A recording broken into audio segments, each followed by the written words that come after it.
웨스트민스터 신앙고백에서 7항을 중심으로 9항까지 내용을 보겠습니다. 그리고 다음 주에 역시 마찬가지로 8장부터 10장까지 내용을 살펴보겠습니다.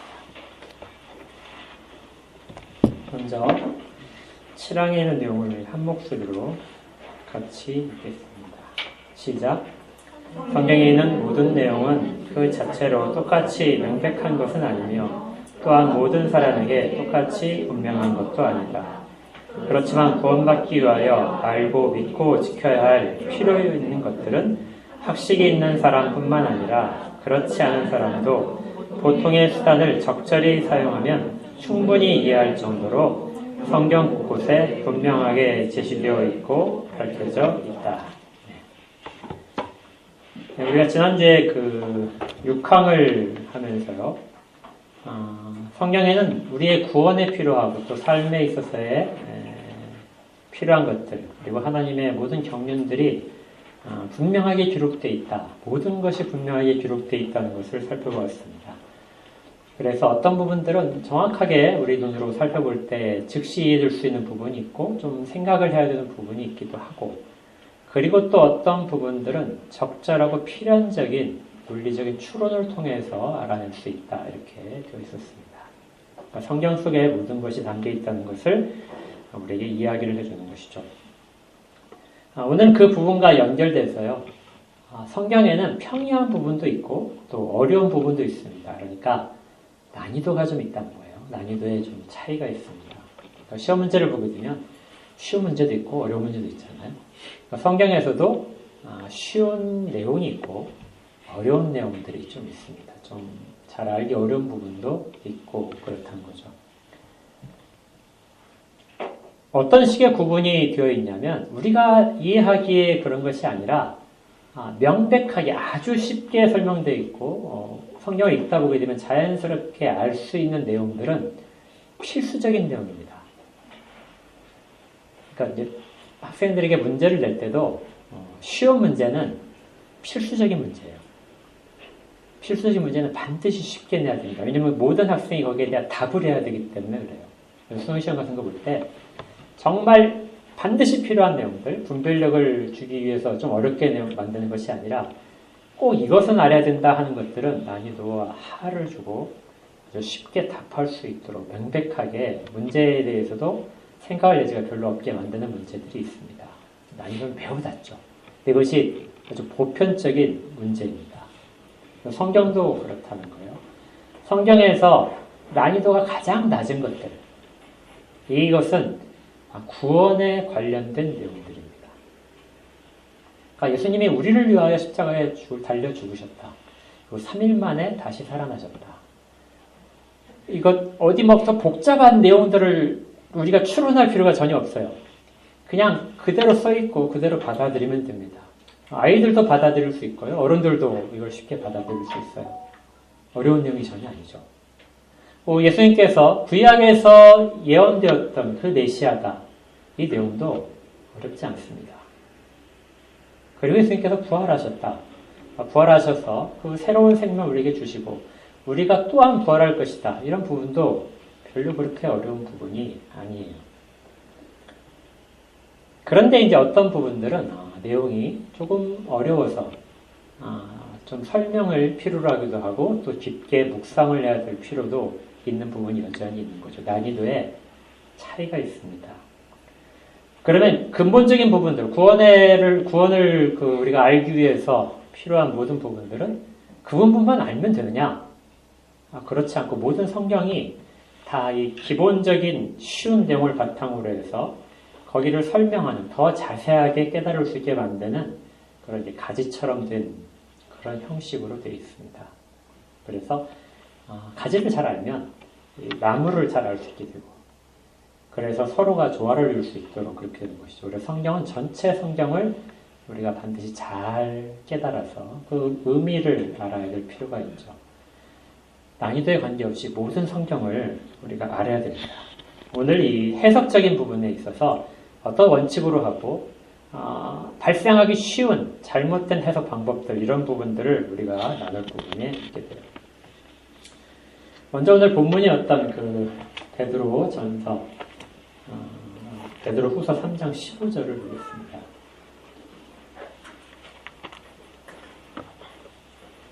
베드로서 3장 15절에 보게 되면 이 베드로가 쓴 편지예요. 베드로가 쓴 편지가 어느 지역에 이제 전달됐습니다. 이 지역은 베드로 전서를 보게 되면 이렇게 돼 있어요. 본도, 갈라디아, 갑바도기아, 아시아와 비두니아에 흩어져 있는 나그네들. 그러니까 이 지역들을 보게 되면 소아시아 지역에 이렇게 몰려 있는 부분입니다. 그리고 바울의 편지가 전해진 그런 지역이죠. 그래서 베드로서 3장 15절에도 베드로가 편지를 쓰면서 바울의 이야기를 하게 됩니다. 우리가 사랑하는 형제 바울도 그 받은 지혜대로 너희에게 이같이 써서 보냈다. 그러니까 바울이 쓴 편지가 이 지역에 이미 보내져 있어요. 당시에는 그 어떤 특정한 지역에 보내는 편지뿐만이 아니라 다른 지역에 보냈던 편지들도 그 사본을 작성을 해서 교회가 돌려보고 있었습니다. 근처에는 교회가 원래 그것을 같이 읽었지만 시간이 지나면서 점점 다른 지역에도 편지가 전해졌고 그렇게 함으로 말미암아 사도 바울의 편지도 여러 지역에서 읽고 있었던 것이죠. 근데 그런 지역에 베드로가 편지를 써보내는 겁니다. 그러면 이제 베드로가 쓴 편지와 베드로 사도가 쓴 편지와 바울 사도가 쓴 편지가 서로 어떻게 될 것인가? 만약에 서로 개인적인 이야기를 썼다면 개인적인 내용이라면 그 편지 자체의 내용에 어떤 충돌한 부분이 생길 수도 있고 일치하지 않는 부분도 생길 수 있겠죠. 그런데 지금 그 베드로 사도께서 쓰고 있는 겁니다. 우리가 사랑하는 형제 바울. 그러니까 베드로는 먼저 바울을 우리가 사랑하는 형제라고 이야기를 하고요. 그 받은 지혜대로 너에게 이같이 썼다. 그러니까 바울 사도께서 보낸 편지는 그가 자기의 개인적인 이야기를 한 것이 아니라 그가 받은 지혜를 가지고 그대로 써서 보낸 것이다. 이렇게 이야기를 해요. 이게 성령의 영감으로 된 것이라는 것을 베드로가 이제 증명을 하는 겁니다. 바울 사도께서 쓴 편지들을 성령의 감동으로 쓴 것이라고 그렇게 받으라 하는 것과 똑같아요. 그리고 역시 이 편지도 마찬가지로 성령의 감동으로 쓰고 있는 것이죠. 그리고 또 하나, 이것이 성경과 거의 같은, 당시에는 이제 신약 성경이 기록되지 않았겠죠? 그런데 그 당시에 가졌던 성경은 구약 성경입니다. 근데 이 서신서를 구약 성경과 같은 권위로 인정하는 구절이 또 있어요. 16절을 보시게 되면 이렇게 되어 있습니다. 다른 사람들이 이제 이 편지를 해석을 하는데, 바울의 편지를 해석하는데 문구가 조금 어려운 부분이 있었어요. 그래서 그걸 자의적으로 해석을 하거나 억지로 해석하거나 아니면 그 교묘하게 해석하는 사람들이 있었습니다. 거기에 대하여 베드로 사도가 지금 편지를 써서 이야기를 하는 거예요. 이 편지를, 바울의 편지를 다른 성경과 같이 그것도 억지로 풀다가 스스로 멸망에 이르니라. 다른 구약 성경들을 억지로 푸는 그런 것이 있었는데 구약 성경을 억지로 푸는 사람들이 바울의 편지도 억지로 풀고 있다. 이걸 경계를 하는 거죠. 근데 그 결과가 어떻게 되냐면 억지로 풀고 있다가 어떻게 된다고요? 스스로 멸망에 이를 것이다. 그래서 바울 사도께서 보낸 편지의 그 권위를 베드로가 인정을 하고 있는 겁니다. 이처럼 그 당시의 초대교회의 상황 속에서 여러 사도들이 각 지역에 편지를 보내고 그 편지들을 각 그 지역에 있는 교회들이 돌려가면서 있고 또 사본을 가지고 있고 보관을 하고 이렇게 하면서 구약 성경과 동일한 권위를 가진 하나님의 그 영감 속에서 그리고 예수 그리스도께 임명하신 사도들의 권위 속에서 그 성경들을 읽고 있었다는 것이죠. 이게 바울만의 일이 아니라 모든 사도들이 동일한 내용들을 다 전하고 있기 때문에 전혀 충돌하지 않고 있었다. 오히려 그걸 의심하는 사람들에게 다른 사도가 편지를 보내서 그건 우리가 의심할 부분이 아니고 억지로 자기 마음에 좋을 대로 푸는 것이 아니다 하고 경고까지 이렇게 하고 있는 겁니다. 17절에 너희가 이것을 미리 알았다. 그러니까 이걸 경고하는 부분은 너희가 듣지 못하는 부분이 아니고 미리 계속해서 모든 사도들로부터 가르침을 받아서 알고 있는 내용이다.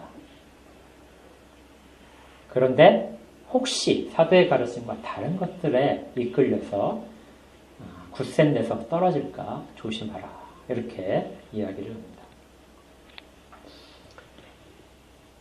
성경에는 난이도가 있다는 것이죠. 그런데 그 성경은 모두가 다 동일한 내용들을 전하고 있다.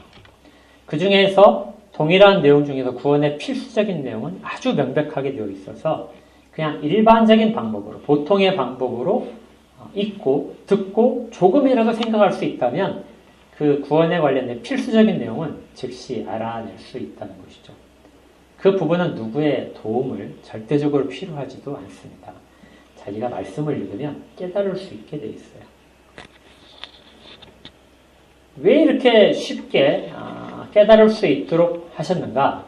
이 부분을 먼저 생각해 보면 말씀이 만약에 어려웠다면 어떻게 됐을까요? 사람들이 구원에 관련된 일들을 성경에서 찾지 못하게 됩니다. 그리고 누군가의 정말 학식이 많아요. 누군가 또다시 영감을 받은 사람이 그것을 전해주어야 우리가 구원의 길을 알 수 있을 그런 정도의 난이도가 정말 어렵다면 그런 일이 발생을 했겠죠. 그러나 성경은 처음 기록 때부터 당시의 사람들이 보통으로 쓰고 있는 언어와 그리고 보통적으로 쓰고 있는 문법과 그리고 평이한 내용들로 기록을 하게 하셔서 누구나가 다 읽고 누구나가 다 듣고 구원의 도에 반드시 이룰 수 있도록 그렇게 하시기 위하여 평이하게 되어 있다는 것이죠. 여러분들도 이걸 꼭 아셔야 됩니다. 여러분 성경 어려운 게 절대 아니에요. 성경은 반드시 쉬운 겁니다. 그리고 쉬워서 여러분들이 읽으시면 다 이해할 수 있다는 거예요. 중요한 내용들은. 그런데 이제 사람들이 잘못 생각하는 것이 성경 읽어도 모르겠다. 무슨 말인지 전혀 모르겠다. 자, 그렇게 되면 이제 어떤 일이 발생할까요? 안 읽죠. 네. 아니, 재미가 없어요. 내용도 이해가 안 돼요. 그러면 안 보게 됩니다. 성경을 안 읽으려고 하는 것이 그런 거예요. 또 하나, 성경을 누군가 해석해 준다고 생각하기 시작합니다. 누군가 정말 공부를 많이 한 사람이, 목사든 신학교 교수든 이런 사람들이 해석을 해줘야만 성경 내용이 이해가 돼요. 그래서 성경 전체를 누군가가 전해주는 내용들을 늘 의지하게 됩니다. 여러분들 유튜브 보게 되면 성경 해석해주고 들려주는 거 굉장히 많아요. 그게 유익할 수도 있습니다. 그러나 기본적으로 성경은 누군가가 해석해주는 것을 들으라는 것이 아니고 여러분들이 직접 읽으라는 거예요. 왜냐하면 그런 목적으로 기록이 되어 있기 때문에 그렇습니다. 그리고 여러분들이 읽을 수 있도록 성경이 번역이 되어서 우리 가운데 주어졌어요. 종교개혁이 일어난 이후에 그때 마침 있었던 그 인쇄술의 혁명과 더불어서 성경을 누구나가 다 읽게 되었습니다. 그러자 그 이전까지 로만 가톨릭에서 주장하고 있던 성경은 정말 완전하지 않다. 구원에 이르는 부분에 명확하지 않은 부분들이 있고 그런 부분들은 다른 문서들의 도움을 받아야 된다. 그래서 성경 외에 다른 문서들, 의경이라든지 아니면 교회 문서라든지 이런 것들에 도움을 받아서 성경 외에 진리가 있다는 것처럼 그렇게 주장을 했었습니다. 아무도 몰랐어요. 성경을 읽은 적이 없으니까. 그런데 인쇄술이 발달한 성경을 보니까 그게 아니라는 것을 바로 사람들이 눈치를 챈 것이죠. 또 하나, 로만 카톨릭은 성경이 명확하지 않기 때문에 이 성경을 읽을 때 도움을 필요로 한다. 그 가르치는 사람을 반드시 필요로 하고 그 가르치는 사람이 전해주는 것대로 믿어야 된다고 이야기했습니다. 그게 누구냐면 주교들이에요. 그래서 그 로만 카톨릭의 주교들은 가르치는 교회라는 별명을 가지고 있었어요. 그 사람들이 가르치는 것대로 그대로 수용을 해야 되고 그 권위를 주교들에게 주었다고 생각을 하는 거죠. 이처럼 성경은 쉬운 것이 아니라 누군가의 도움을 받고 있다는 것도 모두 다 잘못된 것들입니다. 사람들이 성경을 각자 손에 쥐고 있자 그것들이 명백하게 잘못됐다는 것을 바로 알 수 있었어요. 성경은 우리가 읽으면 되는 거예요. 근데 성경을 잘 안 읽게 되는 거죠. 여러분들 이제 우스갯소리로 많이 들으셨을 거예요. 사탄이 사람을 유혹해서 넘어지게 만드는 방법. 우리 시대예요. 무엇일까요? 오전에 설교와 양반이 되어 있는데 아이가 너무 좋아하는데 네. 말씀과 기도가 은혜의 방편이잖아요. 말씀과 기도를 멀리하게 만드는 겁니다. 네. 말씀을 읽지 않게 만들어요. 말씀 그거 잘 몰라도 예수 잘 믿을 수 있어. 네. 나는 얼마든지 믿어. 이렇게 되는 거죠. 말씀을 몰라도 신앙생활을 잘할 수 있다고 생각을 합니다. 두 번째는 기도할 필요가 전혀 없게 만들죠. 기도할 필요가 없다는 것은 우리가 풍족하다는 거예요. 어려움이 없고 풍족하고 그리고 또 편안할 때 그때 기도를 더 많이 해야 되는데 시간이 나면 기도를 하는 것이 아니라 시간이 나면 더 재밌는 것을 쫓아가게 됩니다. 점점 기도를 하지 않게 되죠. 우리나라도 마찬가지잖아요. 절대적인 시간상으로만 살펴보게 되면 현대 교회들은 기도를 많이 하지 않아요. 과거에 우리 선배들과 비교했을 때. 그리고 기도에 대한 강조도 이상한 쪽으로의 기도에 대한 강조, 신비한 체험 이런 쪽으로만 있지 정상적으로 말씀에 의지해서 하는 기도들에 대한 내용은 그다지 많지 않습니다. 그러니까 모두가 다 이렇게 사탄은 말씀으로부터 멀어지게 하고요. 또 말씀을 하나님의 말씀이 아니라고 자꾸 부정하게 되고 그냥 교회가 전통적으로 수집한 문서라고 그렇게 말하면서 성의 권위를 낮추고 이런 일들은 모두가 다 우리가 은혜의 방편으로서 오직 그걸 통해서만 받을 수 있는 것들을 차단시키는 그런 것들을 펼쳐가고 있는 거죠. 이 일은 지금에만 있는 것이 아니라 과거에도 있었습니다. 그래서 베드로서 3장 15절 이하에 있는 내용들은 그 중에 한 모습들을 나타내는 거예요. 먼저 베드로 사도께서 바울 사도께서 보낸 편지에 대하여 추가적으로 이야기하는 부분이 있어요. 바울이 그 받은 지혜대로 너희들에 썼는데 16절에 또 그 모든 편지에도 이런 일에 관하여 말했다. 그 모든 편지라는 것은 바울이 보낸 편지가 한두 통이 아니고 여러 통이 이제 계속 흐름되고 있었는데 그 모든 편지 속에서 같은 내용이 다 있었다. 그리고 지금 베드로 사도도 그것을 이야기하고 있으니까 베드로 사도도 사실은 같은 내용을 동의하면서 말하고 있는 것이죠.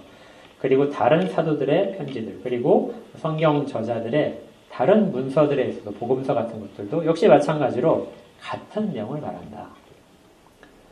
그러니까 성경에 보게 되면 같은 내용들이 충분히 이곳저곳에서 다 가득 차 있습니다. 그 공통적인 부분이 아주 명백하게 드러나 있다는 거예요. 이것을 부인을 하게 되면 잘못된 가르침으로 빠지게 됩니다. 그래서 7항에 보게 되면 마지막 줄에 이렇게 돼 있어요. 학식이 있는 사람들 뿐만이 아니라 그렇지 않은 사람도 보통의 수단을 적절히 사용하면 충분히 이해할 정도로 그 다음에 뭐라고요? 성경 곳곳에 분명하게 게시되어 있고 밝혀져 있다. 그러니까 성경 한 군데에 있는 것이 아니라 성경 곳곳에 그걸 기록한 사람들이 다르다 할지라도 동일한 내용들이 성경 곳곳에 다 기록되어 있다.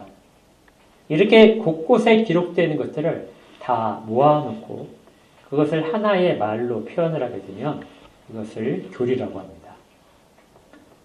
그러니까 교리는 다른 것이 아니라 누군가가 논리적인 추론을 통해서 발견한 것이 아니라 성경 곳곳에 퍼져 있는 동일한 내용들을 다 찾아서 그것을 사람들이 이해하기 쉬운 단어로 바꿔서 설명을 하는 거예요.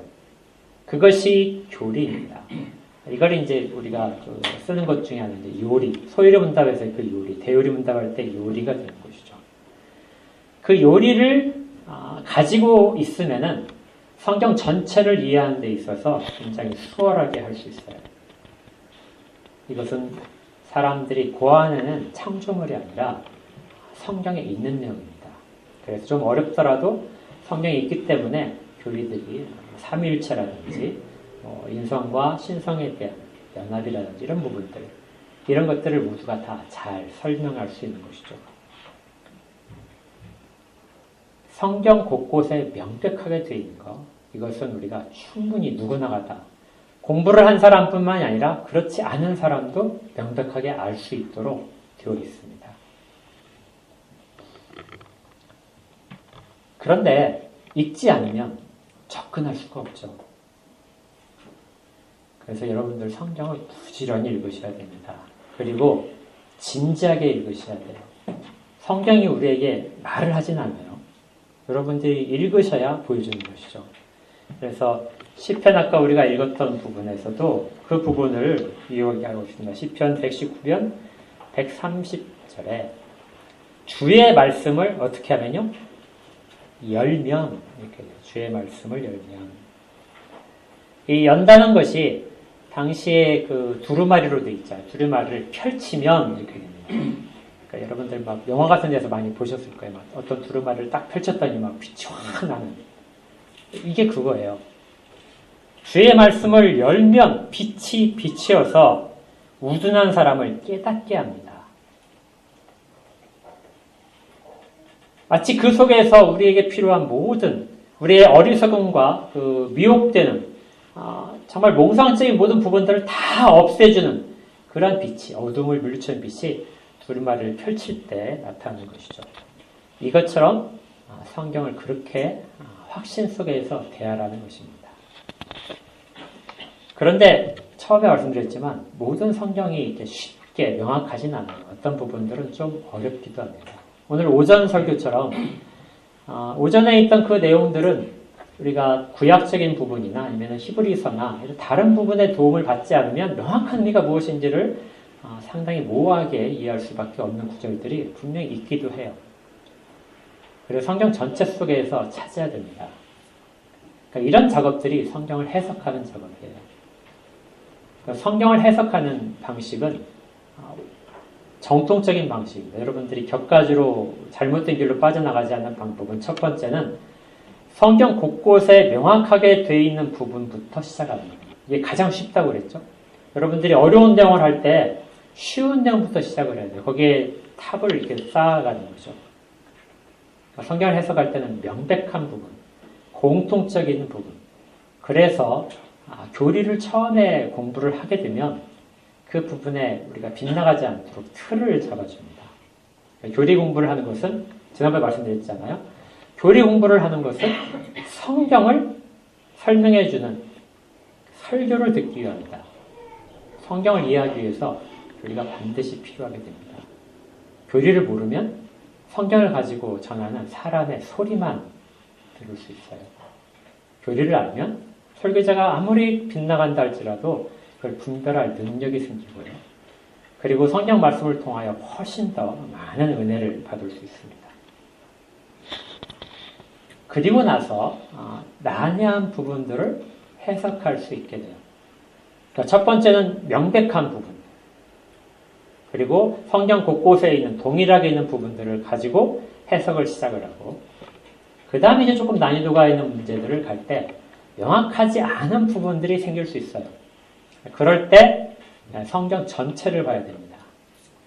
성경 전체 속에서 전체 성경에서는 과연 우리가 이해하는 이 내용이 타당한지 하는 부분을 점검할 수 있어요. 그래서 조교역자들이 오직 성경이라고 말할 때는 그 오직 성경은 전체 성경을 말합니다.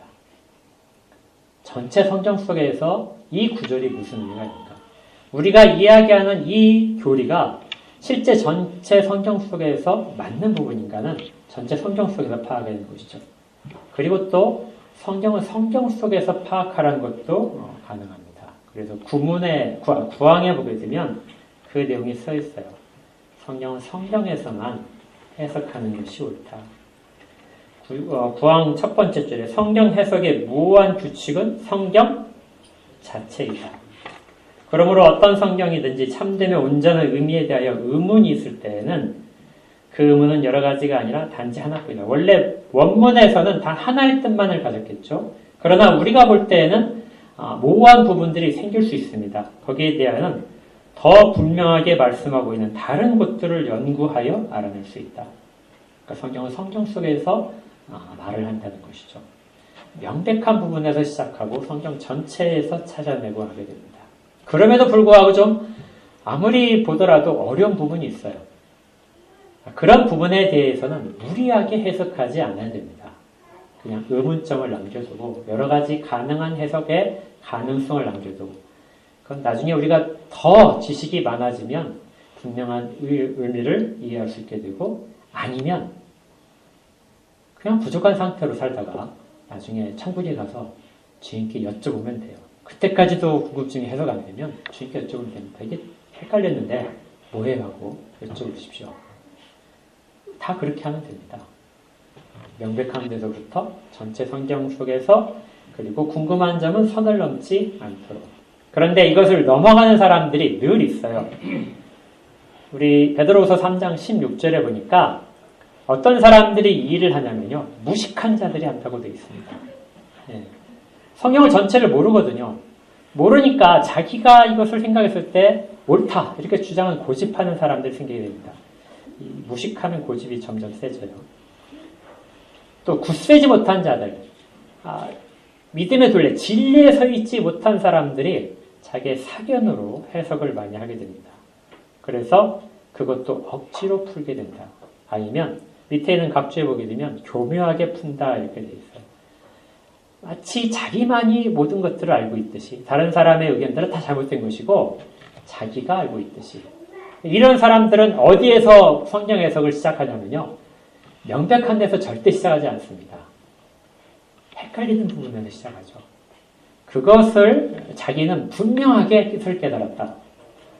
그리고 그걸 가지고 사람들이 알고 있는 부분들이 잘못되었다 공격을 잡고 해요. 그리고 그걸 무너뜨리려고 합니다. 그러니까 얼마나 처음에 시작 부분에서의 근거가 없는지를 알 수 있죠. 근데 사람들이 거기에 자꾸 넘어가요. 그래서 미혹되어서 쓰러지는 사람들이 계속 생깁니다. 17절에도 미혹에 이끌려서 너희가 굳센 데서 떨어질까 삼가라. 우리 이 시대에만 성경 말씀에 대한 이단들이 있는 것이 아니라 초대교회 때도 바로 그런 사람들이 처음 시작부터 있었어요. 그런 부분들을 늘 경계를 해야 됩니다. 그러니까 여러분들이 말씀을 스스로 읽지 않으시면 잘못된 부분에 다 빠져들어가요. 성경을 스스로 읽어서 이해할 수 있도록 되어 있습니다. 우리가 2주마다 한 번씩 격주로 성경 읽고 나서 통독하고 나서 나누는 시간이 있잖아요. 제가 이것을 하는 이유는 제가 설명하는 것이 아니에요. 여러분들이 각자가 다 성경을 읽고 충분히 이해하실 수 있기 때문에 하는 겁니다. 그리고 나서 그것을 같이 와서 나누는 거예요. 여러분이 나눈 것이 잘못된 것이 별로 없어요. 다 충분히 이해를 하는 것입니다. 그걸 나누면서 내가 스쳐 지나갔던 부분들, 내가 중요하다고 생각하지 않은 부분들이 서로 나눔을 통해서 다시금 깨닫게 되는 것이죠. 서로 유익이 있습니다. 이렇게 할 수 있는 것은 성경이 쉽게 기록되어 있기 때문이에요. 조금만 힘써서 부지런히 찾으면 얼마든지 이 내용들을 할 수 있습니다.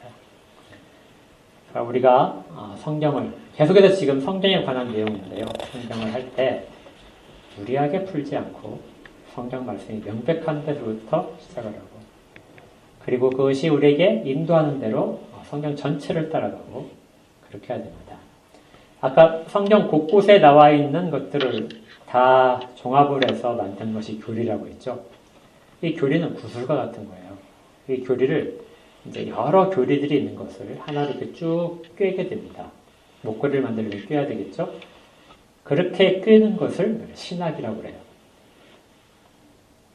근데 이 꿰일 때 구슬이 있다면 구슬을 꿰어서 만들 때 꿰는 방식이 좀 다를 수 있죠. 순서를 바꿀 수도 있고 그 다음에 얘를 꿰일 때 모양을 만들어서 할 수도 있습니다. 신학이 여러 가지 이름이 붙을 수 있어요. 그러니까 뭐 성전 신학도 있을 수 있고, 그다음에 뭐 이제 우리가 특강 쪽에 할 수 있는 번역 신학이라는 것도 있을 수 있습니다. 그러니까 신학은 틀을 만들어 주는 것이고요. 그 신학 안에 있는 성경의 내용들이 중요한 것이죠. 우리가 이 부분들을 잘 해나가야 됩니다. 그러면 성경 말씀 속에서 우리에게 들려주시고 하셨던 하나님의 모든 뜻들을 분명하게 알고 우리가 걸어가는 삶의 길에서 필요한 모든 지식들을 공급받을 수 있게 됩니다. 그러나 이것이 다는 아니에요. 우리가 이것이 할 바이고 우리의 영역을 떠난 부분이 여전히 있습니다. 그래서 이제 나중에 다음 주에 볼 10항에서는 모든 것들은 가장 우리의 모든 것들에 대한 최고의 재판관은 누구시냐?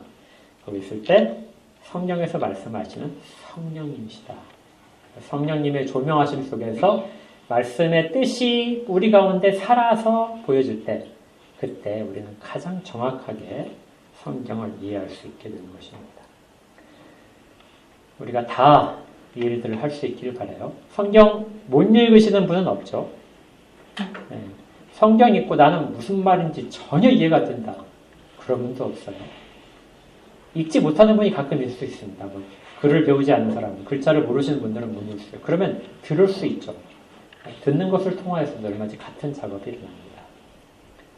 여러분들이 말씀을 정말 사모하시고 말씀 외에 우리에게 다른 규범이 없다는 것도 꼭 믿으시기 바랍니다. 이렇게 되니까 해야 할 것은 단 하나밖에 없어요. 말씀을 어떻게 해야 돼요? 읽으셔야 됩니다. 읽으셔야 돼요. 말씀 읽지 않고 우리에게 무슨 변화가 생긴다든지 우리가 신앙이 더 굳건해지는지 그런 것들은 절대로 없어요. 이건 제 이야기가 아니고 성경에 있는 가르침입니다. 우리는 오로지 말씀과 기도로만 거룩해 줄 수 있어요. 이 일을 다 같이 할 수 있기를 주의 이름으로 축복합니다. 같이 기도하겠습니다. 하나님 아버지, 구약에서부터 쭉 모든 신앙의 선배들이 노래했던 것처럼 주의 말씀은 내 발의 등이요 내 길의 빛입니다. 저희들도 같은 고백을 합니다. 말씀 속에서 저희들이 생명의 길을 발견할 수 있고 말씀 속에서 생명을 공급받으며 말씀을 통하여 다른 사람들을 이끌 수 있습니다. 그래서 오늘도 저희들이 말씀을 생각하면서 성경 말씀이 오로지 하나님께서 우리에게 주신 삶의 유일한 규범을 고백합니다. 이것들이 비록 난이도가 있을지라도 우리 가운데 명백하게 깨달을 수 있도록 인도하여 주시옵소서.